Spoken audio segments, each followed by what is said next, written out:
Welcome to T-SAT. I'm Naresh, history faculty. ఈరోజు మనము ఈ వీడియోలో తుగ్లక్ వంశం గురించి నేర్చుకుందాము. ఢిల్లీ సుల్తానుల యుగంలో మూడవ రాజవంశం వచ్చేసి తుగ్లక్ వంశం అని చెప్పాల్సి ఉంటుంది. మనకి మొదట బానిస వంశము, అలాగే ఖిల్జీ వంశం గురించి గత వీడియోలో నేర్చుకున్నాము. ఈ యొక్క వీడియోలో తుగ్లక్ వంశం గురించి నేర్చుకుందాము. తుగ్లక్ వంశం చూసినట్లయితే తుగ్లక్ వంశ స్థాపకుడు గియాజుద్దీన్ తుగ్లక్. ఈయన పరిపాలనా కాలం చూసినట్లయితే 1320 నుంచి 1325 వరకు అని గుర్తుపెట్టుకోవాల్సి ఉంటుంది. ఇతని యొక్క అసలు పేరు గాజీ మాలిక్. ఖిల్జీ వంశంలో చివరి పాలకుడు నుండి నాసిరుద్దీన్ ఖుస్రూ షాను చంపివేసి ఢిల్లీ రాజ్యాన్ని ఆక్రమించేశాడు. గియాజుద్దీన్ తుగ్లక్ అనే పేరుతో రాజ్యాన్ని స్థాపించడం జరిగింది. ఇతను కరేనా టర్కుల జాతికి చెందినవాడు. కరోనా కాదండి, కరేనా టర్కుల జాతికి చెందినవాడు. అలావుద్దీన్ ఖిల్జీ కాలంలోనే ఇతను వివిధ పదవుల్లో ఆయన నివసించాడు, పదవుల్లో పనిచేశాడు. దీపాల్పూర్ అనే ప్రాంతానికి గవర్నర్గా ఉన్నాడు. మంగోలుల దండయాత్రను అణిచివేయడం కోసము అనేక చర్యలు బాల్బన్ మరియు అలావుద్దీన్ ఖిల్జీలు మనకి వాయువ్య భారతదేశంలో ప్రయాణం చేయడం జరిగింది. ఈ వాయువ్య భారతదేశంలో ఒక బలమైన అధికారులు నియమించారు. అందులో ఒక బలమైన అధికారే గాజీ మాలిక్. ఈ గాజీ మాలిక్ని అలావుద్దీన్ ఖిల్జీ దీపాల్పూర్కి గవర్నర్గా పెట్టి ఒక గొప్ప సైన్యాన్ని పెట్టాడు. మంగోళ్ళ దండయాత్ర ఢిల్లీ వరకు రాకూడదు, దీపాల్పూర్ లేదా ప్రస్తుత వాయువ్య భారతదేశం లేదా ప్రస్తుత పాకిస్తాన్ ప్రాంతంలో అడ్డుకోవాలని ఇతన్ని నియమించడం జరిగింది. అనేక సార్లు మంగోళ్ళ దాడిని ఎదుర్కొన్నాడు. మాలిక్ ఘాజీ అనే బిరుదుని పొందడం జరిగింది. ఘాజీ అంటే యోధుడు అని అర్థము. ఘాజీ అంటే యోధుడు. కొత్త భూములను సాగులో తెచ్చుకోవడం కోసం పాలా పద్ధతిని ప్రవేశపెట్టడం జరిగింది. ఈయన పాలనా కాలంలో కాకతీయ రాజ్యాన్ని జునాఖాన్ ఆక్రమించాడు. జునాఖాన్నే మనం మహమ్మద్ బిన్ తుగ్లక్ అని కూడా అంటాము. ఈ మహమ్మద్ బిన్ తుగ్లక్ యొక్క అసలు పేరు జునాఖాన్. 1323లో కాకతీయ రాజ్యాన్ని ఆక్రమించడం జరిగింది. రెండవ ప్రతాపరుద్రుడిని ఓడించి ఢిల్లీకి బందీగా పంపించాడు. ఢిల్లీలో బందీగా పంపిస్తే అతను నర్మదా నదిని దాటుతూ మరణించాడు. నర్మదా నదిలో దూకి ఆత్మహత్య చేసుకొని చనిపోయాడు. ఓరుగల్లుని ఆక్రమించుకున్న తర్వాత దానికి పెట్టిన పేరు సుల్తానాపూర్ అని చెప్పాల్సి ఉంటుంది. గియాజుద్దీన్ తుగ్లక్ ఢిల్లీలో కట్టిన నగరం వచ్చేసి తుగ్లకాబాద్ అనే నగరాన్ని నిర్మించాడు. భూమి శిస్తు 1/3గా నిర్ణయించడం జరిగింది. అలావుద్దీన్ ఖిల్జీ ఎంత అండి? 1/2. ఈయన 1/3కి తగ్గించేశాడు. ఒకసారి భూమి శిస్తును 1/11 వంతు కంటే ఎక్కువ పెంచరాదని చెప్పడం జరిగింది. 1325లో బెంగాల్పై దాడి చేయడం జరిగింది. బెంగాల్పై దాడి చేసి బెంగాల్ను ఆక్రమించుకున్నాడు. బెంగాల్ ఆక్రమణతో పూర్తి భారతదేశం అనేది తుగ్లక్ల అధీనంలోకి రావడం జరిగింది. కాశ్మీర్ నుంచి కన్యాకుమారి వరకు, బెంగాల్ నుంచి ఆఫ్ఘనిస్తాన్ వరకు పూర్తి భారతదేశము తుగ్లక్ల అధీనంలోకి రావడం జరిగింది. చిట్ట చివరిగా ఆక్రమించుకున్న ప్రాంతం బెంగాల్ అన్నమాట. బుగ్రాఖాన్ అతని వారసులే బెంగాల్ని తుగ్లక్ కాలం వరకు పరిపాలించారు. ఈవెన్ ఖిల్జీల కాలంలో కూడా బానిస వంశం చెందినటువంటి బుగ్రాఖాన్ అతని వారసులే పరిపాలించారు. ఈ యొక్క 1325లో గాజీ మాలిక్ లేదా గియాజుద్దీన్ తుగ్లక్ బెంగాల్ని ఆక్రమించుకొని జరిగింది. బెంగాల్ను ఆక్రమించుకొని తిరిగి వస్తుండగా ఢిల్లీ సమీపంలో మహమ్మద్ బిన్ తుగ్లక్ లేదా జునాఖాన్ అఘ్వాన్పూర్ వద్ద ఒక చెక్క వేదిక నిర్మించాడు. చాలా గొప్ప పని చేశాడు తన తండ్రి అని చెప్పేసి ఒక గొప్ప ఉత్సవం నిర్వహించే ఉద్దేశంతో ఒక చెక్క వేదిక నిర్వహించాడండి. ఒక చెక్క వేదికని నిర్మించడం జరిగింది. కరెక్ట్గా ఆ చెక్క వేదిక కిందికి సుల్తాన్ రాగానే కూలిపోయింది. ఒక గొప్ప గేట్ కట్టాడు, ఒక వెల్కమ్ గేట్ అన్నమాట, వెల్కమ్ దర్వాజా అన్నమాట. దురదృష్టవశాత్తు ఆ వెల్కమ్ గేటు సుల్తాన్ పైన కూలిపోయింది. సో ఆ యొక్క చెక్క వేదిక కూలిపోవడంతో రాజు చనిపోయాడు. ఇబన్ బతూతా ప్రకారము జునాఖాన్ కుట్ర ఇది. జునాఖాన్ తన తండ్రిని కావాలనే హత్య చేశాడు. మహమ్మద్ బిన్ తుగ్లక్ ఈయన పరిపాలన కాలము 1325 నుంచి 1351 వరకు. మహమ్మద్ బిన్ తుగ్లక్ అసలు పేరు జునాఖాన్. ఇతనికి మరొక పేరు కూడా ఉందండి, ఉలుగు ఖాన్. మనకి ఖిల్జీల కాలంలోని ఉలుగు ఖాన్ వేరు, ఈయన ఉలుగు ఖాన్ వేరు. రైట్, ఆయన ఖిల్జీల కాలంలో ఉన్న ఉలుగు ఖాన్ వచ్చేసి మంగోల్. రైట్, ఈ యొక్క తుగ్లక్ల కాలంలో మహమ్మద్ బిన్ తుగ్లక్ ఇతను తురుష్క వ్యక్తి, ఈయన మంగోల్ కాదు. ఇది సేమ్ పేరుంది అంతే. జునాఖాన్ అనే ఒక పేరుంది, ఉలుగు ఖాన్ అనే పేరుంది. ఉలుగ్ అంటే గొప్ప అని అర్థము, ఉలుగ్ అంటే గొప్ప అని అర్థము. అందుకే ఉలుగు ఖాన్ అని పేరు పెట్టుకున్నారు, గొప్ప ఖాన్ అని పేరు పెట్టుకున్నారు. ఈయన పార్సీ అరబ్బీ భాషలో పండితుడు. అంటే జ్యోతిష్యము, వేదాంతము, గణితము, తర్కము, వైద్యము ఇలా అనేక బ్రాంచెస్లో ఆరితేరిపోయాడు. ఇతన్ని ఎవరు కూడా సాహిత్యంలో ఓడించలేరు. అన్ని భాషా సాహిత్యాలు అతనికి చాలా పట్టుంటుంది. గణితంలో ఎవరు ఓడించలేరు, తర్కంలో ఎవరు ఓడించలేరు, వైద్యంలో ఎవరు ఓడించలేరు. చాలా చక్కగా నేర్చుకునేవాడు. ఒక పుస్తకాన్ని పట్టుకొని అది పూర్తయ్యేంత వరకు అతను వదిలిపెట్టేవాడు కాదనమాట. పూర్తిగా పర్ఫెక్ట్ అయ్యేంత వరకు వదిలిపెట్టాడు. ఏ విషయాన్ని మర్చిపోడు. అతని హ్యాండ్ రైటింగ్ చూస్తే అది అక్షరాల ముత్యాల అన్నట్టుగా రాసేవాడు.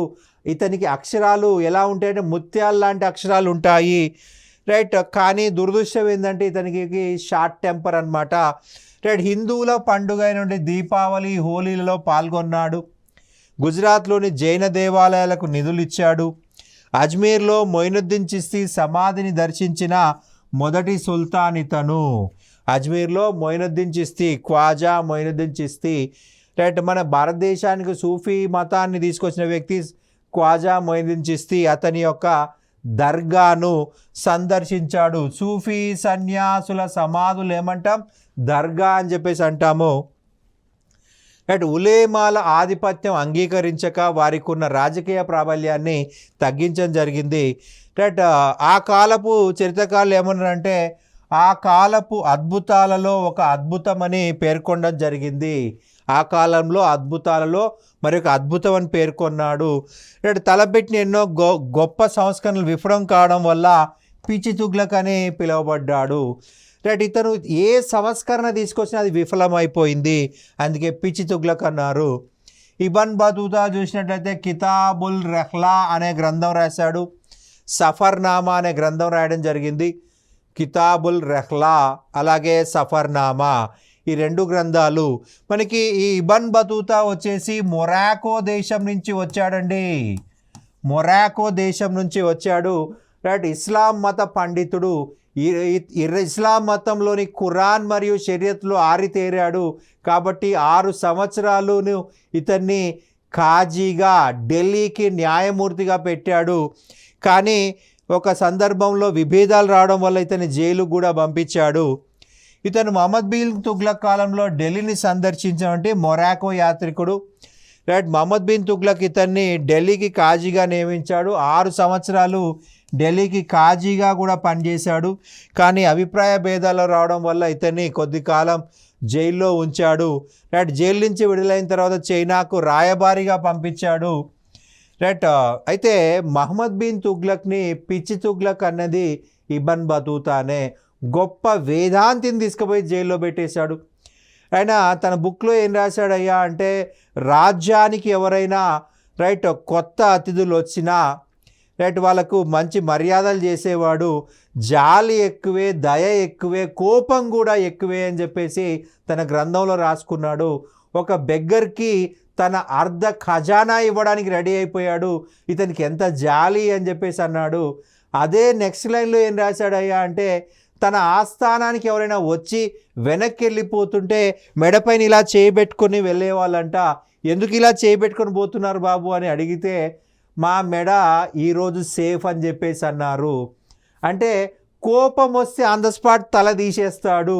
కోపం వస్తే ఆన్ ద స్పాట్ తల తీసేస్తాడు మహమ్మద్ బిన్ తుగ్లక్. రైట్, ఈరోజు నా తల సేఫ్గా నేను బయటికి వెళ్తున్నాను. రైట్, చాలామంది అలా వచ్చి తల తెగొట్టుకున్న వాళ్ళే. రాజుకి మంచి చెప్పబోయి వాళ్ళు చనిపోయిన వాళ్ళు చాలామంది ఉన్నారని వాళ్ళు చెప్పగా ఈయన తన గ్రంథంలో రాశాడు. సో అందుకే మహమ్మద్ బిన్ తుగ్లక్ని పిచ్చి తుగ్లక్ అన్నాడు ఇబన్ బతూతా. రైట్. తన గ్రంథమైనటువంటి కితాబుల్ రెహలా గ్రంథంలో విజయనగరాన్ని పొగిడాడు, బహమనీ సామ్రాజ్యాన్ని పొగిడాడు. మహమ్మద్ బిన్ తుగ్లక్ని పిచ్చి తుగ్లక్ అన్నాడు. రైట్. జియావుద్దీన్ బరోని ఫిరోజ్ షా తుగ్లక్ కాలంలో ఉన్న ఆస్థాన కవి తారీఖే ఫిరోజ్ షాహీ గ్రంథం రచించాడు. ఇందులో మహమ్మద్ బిన్ తుగ్లక్ గురించి కొద్దిగా పాజిటివ్స్ రాయడం జరిగింది. మహమ్మద్ బిన్ తుగ్లక్ ఎన్నో సంస్కరణలు తీసుకొచ్చాడు, కానీ అన్నీ విఫలమైపోయాయి. అందులో మొదటిది అంతర్వేదిలో పన్ను. గంగా యమున పరివాహక ప్రాంతంనే మనము అంతర్వేది అంటాము. అంతర్వేది అంటే 2 నదుల మధ్య ప్రాంతం అని అర్థము. ఇక్కడ గరి ఇంటి పన్ను, చెరాయి పశుగ్రాసం పన్ను, ఆల్రెడీ 1/2% భూమి శిస్తు ఖరజు వసూలు చేసేవాడు. దానికి తోడు గరి ఇంటి పన్ను, చెరాయి పశుగ్రాసం పన్ను విధించడం వల్ల ప్రజలు కట్టలేక అనేక ఇబ్బందులు ఎదుర్కొన్నారు. అధికారులు పరిస్థితిని రాజుకు వివరించలేని పరిస్థితి. ఎందుకంటే ఆయన కోపంలో ఉన్నప్పుడు వీళ్ళు వివరిస్తే వాళ్ళ తల ఎక్కడ నరికేస్తాడనే భయంతో మహమ్మద్ బిన్ తుగ్లక్ ఎప్పుడు ఎలా ఉంటాడో తెలియదు.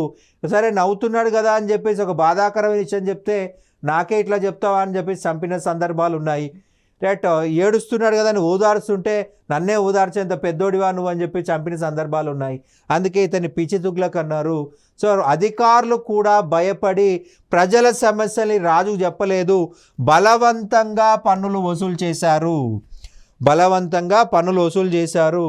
రైతులు పన్నులు కట్టలేక అడవికి పారిపోవడం జరిగింది. సో కరువు ఏర్పడింది. రైట్. ప్రజలకు తినటానికి తిండి లేని పరిస్థితి, అనేక మంది చనిపోవడం జరిగింది. సుల్తాన్కి చాలా లేటుగా విషయం తెలిసిందండి, ఎందుకంటే అధికారులు భయంతో చెప్పలేదు. సో వ్యవసాయాన్ని కాపాడాలి, ప్రజలను కాపాడాలి. సో వ్యవసాయాన్ని కాపాడడం కోసము దివాన్ ఈ కోహి అనే ప్రత్యేక వ్యవసాయ శాఖను ఏర్పాటు చేశాడు. అనేక చర్యలు తీసుకున్నాడు. దాదాపుగా 60 మైళ్ళ అడవిని కట్ చేసి వ్యవసాయ భూమిగా మార్చడం జరిగింది.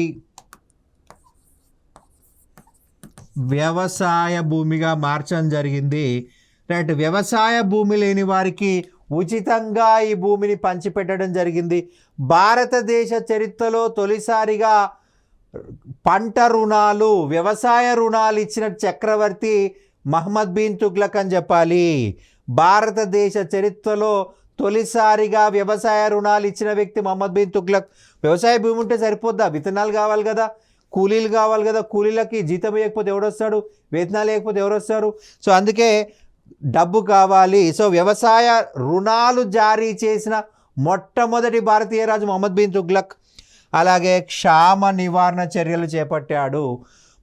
భారతదేశ చరిత్రలో తొలిసారిగా క్షామ నివారణ చర్యలు చేపట్టిన తొలి రాజు మహమ్మద్ బిన్ తుగ్లక్. తర్వాత బ్రిటిష్ వాళ్ళు, ఈ మధ్యలో ఎవరూ చేయలేదన్నమాట. క్షామ నివారణ చర్యలు చేపట్టిన మొదటి రాజు మహమ్మద్ బిన్ తుగ్లక్ అని చెప్పాలి. తన కిచెన్లో వంట వండించి పేదలు అనాథలు ఉన్న దగ్గర ఫ్రీగా ఉచితంగా ఆహారాన్ని సరఫరా చేశాడు, కరువు తగ్గేంత వరకు. రైట్. ఇతని మరొక నిర్ణయం వచ్చేసి రాజధాని మార్పిడి. 1327లో రాజధానిని ఢిల్లీ నుండి దౌలతాబాద్కు మార్చడం జరిగింది. దేవగిరి చూసినట్లయితే భారతదేశం మధ్యలో ఉంది. ఇతని రాజ్యం చూసినట్లయితే ఉత్తరాన కాశ్మీర్, దక్షిణాన కన్యాకుమారి, తూర్పున బెంగాల్, పశ్చిమాన ఆఫ్ఘనిస్తాన్. ఈ 4 ప్రాంతాలకి మధ్యలో ప్రాంతం కావాలనుకున్నాడు. ఎందుకంటే ఒకటి దక్షిణ భారతదేశంలో దండయాత్రలు వస్తున్నాయి. దక్షిణ భారతదేశ దండయాత్రలు తగ్గించాలి అంటే దక్షిణ భారతదేశం దగ్గరగా ఉండాలి. రెండవది, దక్షిణ భారతదేశంలో మనకి బహువుద్దీన్ గుర్సప్ అనే స్వయానా సోదరుడు అవుతాడు, వరుసకు కజిన్ అవుతాడు, వాడు తిరుగుబాటు చేశాడు. అలాగే మంగోల్స్ ఢిల్లీ పైన నిరంతరం దాడి చేస్తూ ఉన్నారు. ఢిల్లీ అనేది వాయువ్య భారతదేశం దగ్గరగా ఉంది. సో మధ్యలో ఉన్నట్లయితే మంగోల దండయాత్ర తనకు జరగదు.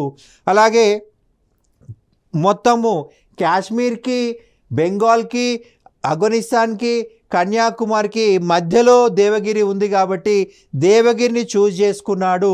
దేవగిరికి దౌలతాబాద్ అని పేరు పెట్టాడు. దౌలతాబాద్ అంటే ధనవంతుల నగరం అని అర్థము, ధనవంతుల నగరం అని అర్థము, రైట్, ధనవంతుల నగరము. అయితే ఇతను చేసిన పని ఏంటంటే ఢిల్లీలో ఉన్న వాళ్ళందరినీ బలవంతంగా లాక్కెళ్ళిపోయాడు. అతను జస్ట్ ప్రభుత్వాన్ని మార్చుంటే చాలా గొప్ప సంస్కరణ అయి ఉండేది, కానీ బలవంతంగా ఢిల్లీ నగరాన్ని దౌలతాబాదు షిఫ్ట్ చేయడం జరిగింది. అయితే కాలినడకన అనేక మంది వచ్చారండి. మరి మహమ్మద్ బిన్ తుగ్లక్ రోడ్లు కట్టలేదంటే కట్టాడు, కానీ చాలామందికి వెహికల్స్ లేవు, చాలామందికి ఎద్దుల బండ్లు లేవు, చాలామందికి చెప్పులు లేవు. ఎర్రటి ఎండలో రైట్ కాళ్ళు రైట్ చెప్పులు లేకుండా దాదాపు 700 మైళ్ళు నడవడం జరిగింది. అలా వచ్చినోడు వచ్చినట్టే, ఢిల్లీ నుంచి వచ్చిన వాళ్ళు వచ్చినట్లే దౌలతాబాద్లో చనిపోయారు. ముసలి ముతక అట్లా అనేక మంది చనిపోవడం జరిగింది. ఇస్సామీ తల్లిదండ్రులు దౌలతాబాద్లో మరణించడం జరిగింది. ఇస్సామీ తల్లిదండ్రులు దౌలతాబాద్లో మరణించడం జరిగింది. రైట్, ఢిల్లీ నుంచి వచ్చిన వాళ్లకు దేవగిరి లేదా దౌలతాబాద్ ఒక శ్మశాన వాటిక అయిందని జియావుద్దీన్ బరౌని అనే వ్యక్తి చెప్పడం జరిగింది. ఇక్కడ దౌలతాబాద్లో చెరువులు 2 ఉంటే 2 ఎండిపోయాయి. దౌలతాబాద్ చుట్టుపక్కల నదులు లేవు. సో నదులు లేని కారణంగా నీటి సమస్య ఏర్పడి, నీటి కొరత ఏర్పడి రైట్ అక్కడ వాటర్ లేక మళ్ళీ వెనక్కి వెళ్ళిపోయాడు. సో ఇలా ఢిల్లీ నుంచి దేవగిరికి వచ్చి, దేవగిరి నుంచి ఢిల్లీకి పోయేసరికి ఖజానా ఖాళీ అయిపోయింది. ఈ మధ్యలోనే మంగోళ్ళు వచ్చేసి ఢిల్లీని మొత్తం దోచుకుపోయారు. అసలు ఢిల్లీలో ప్రభుత్వమే లేదు, ఢిల్లీలో సైన్యమే లేదు, అడ్డుకునేవారే లేరు. సో అక్కడ ఉన్న సంపదనంతా కూడా మంగోళ్ళు ఎవరు అడ్డు చెప్పకపోవడం వల్ల మొత్తం తీసుకెళ్ళిపోయారు. ఇది కూడా కరెక్ట్ కాదని చెప్పేసి రాజధానిని ఢిల్లీకి తిరిగి తీసుకెళ్ళిపోయాడు. ఢిల్లీ నుంచి దేవగిరికి, దేవగిరి నుంచి ఢిల్లీకి తీసుకురావడం వల్ల ఖజానా ఖాళీ అయిపోయింది. ఈ నిర్ణయము విఫల నిర్ణయము. రైట్, మరి ఒక సంస్కరణ వచ్చేసి నాణ్యాలను ప్రవేశపెట్టడం. వెండి టంకాల స్థానంలో రాగి టంకాను ప్రవేశపెట్టడం. మనకి ప్రపంచవ్యాప్తంగా వెండి కొరత ఏర్పడిందండి, వెండి లభించని పరిస్థితి. అయితే వెండి ప్లేస్లో రాగి నాణాలు ఇచ్చాడు.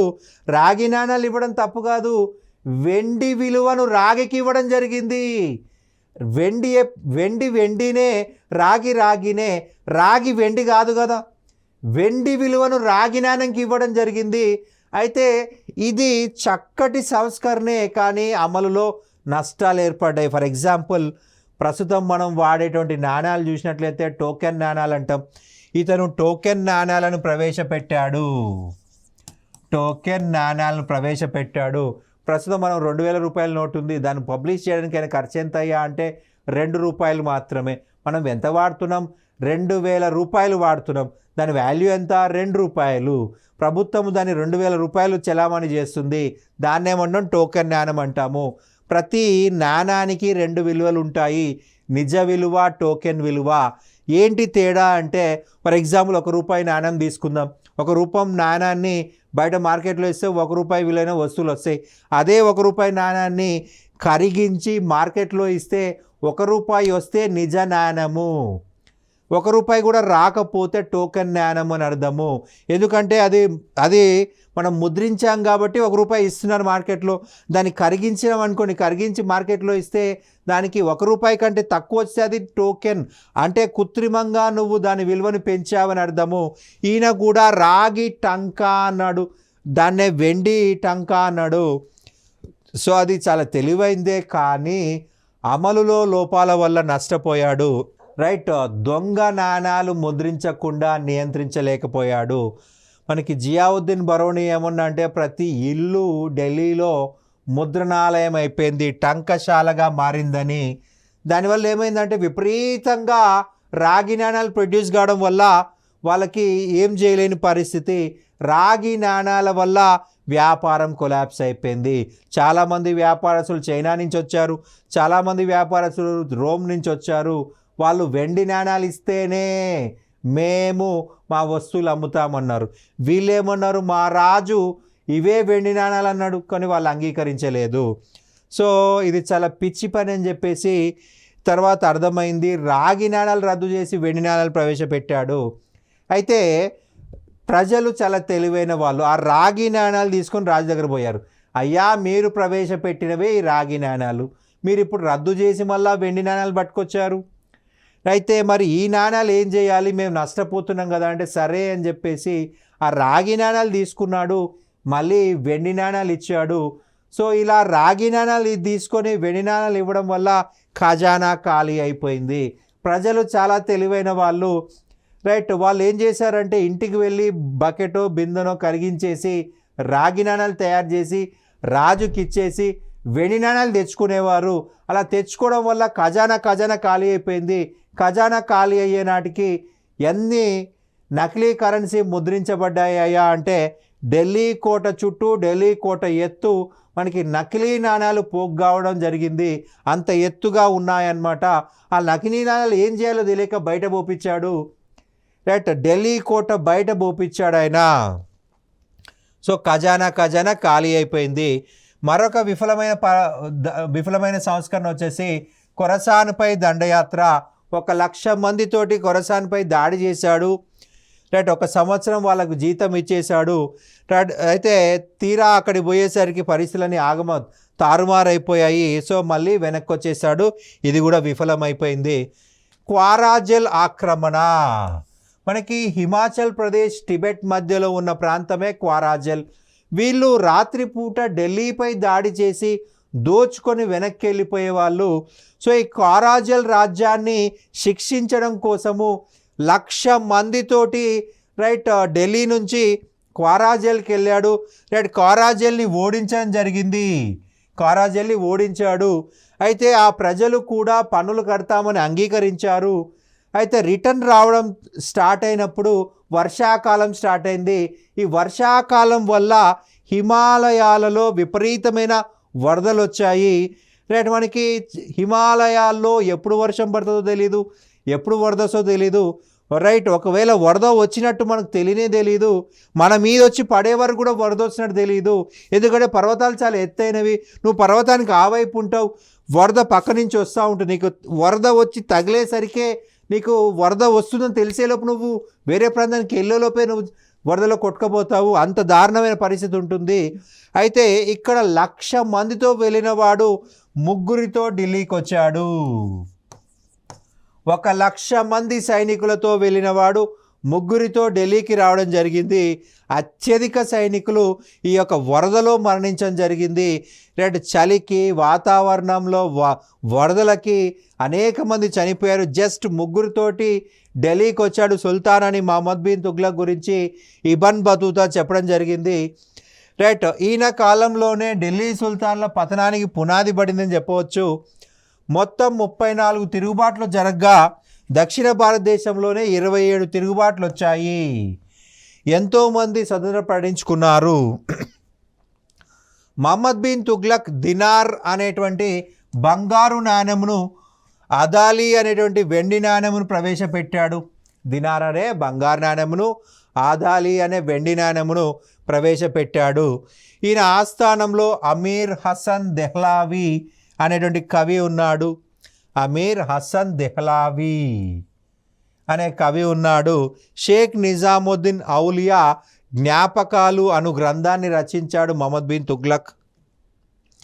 వరంగల్లో ముస్నూరి కాపాయ నాయకుడు, బెంగాల్లో ఫక్రుద్దీన్, మాబార్లో జలాలుద్దీన్, సింధు, ముల్తాన్ ప్రాంతాలలో ముహర్రం ఐబా స్వతంత్రం ప్రకటించుకున్నారు.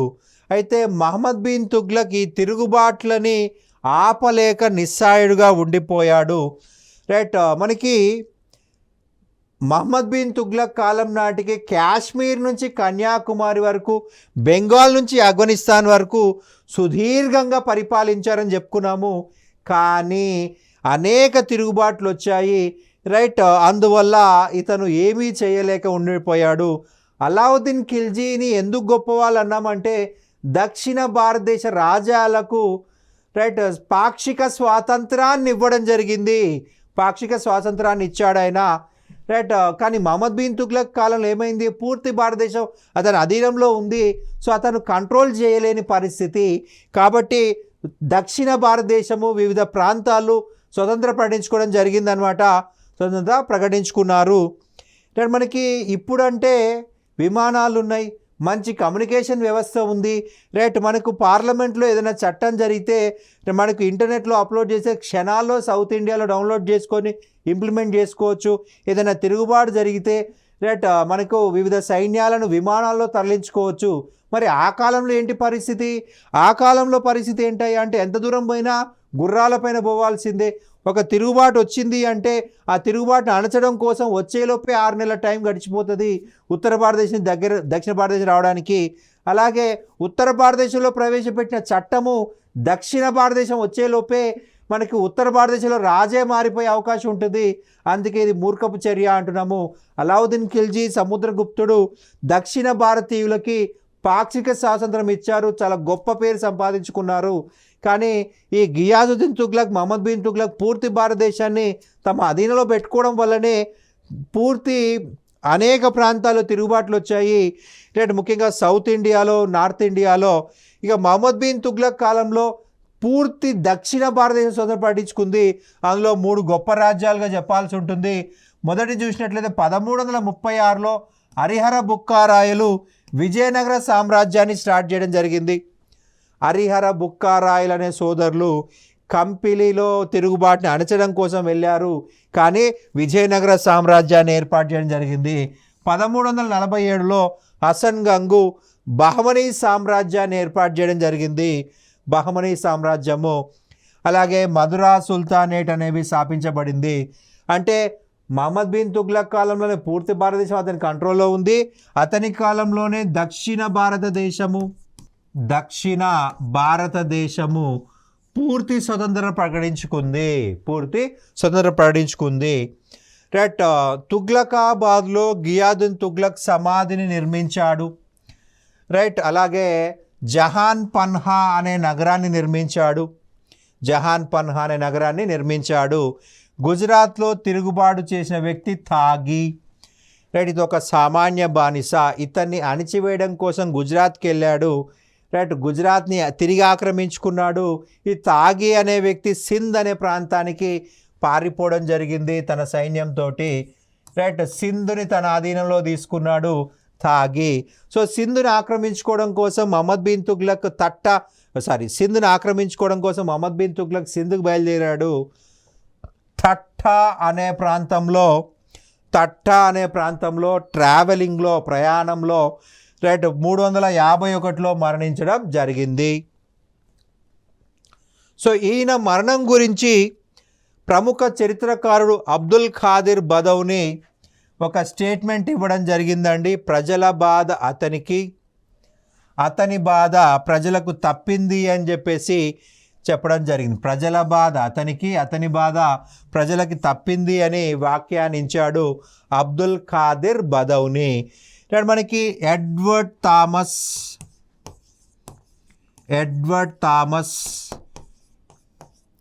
ఈయన మహమ్మద్ బిన్ తుగ్లక్ని నాణాలు ముద్రించడంలో రారాజు అని కొనియాడాడు.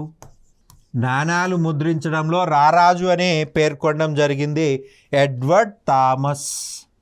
రైట్. ఇది మనకు మహమ్మద్ బిన్ తుగ్లక్ సంబంధించిన సమాచారము. రైట్. మనకి ఇతని సంబంధించిన సంస్కరణలు ఎగ్జామ్లో అడిగే అవకాశం ఉంటుంది.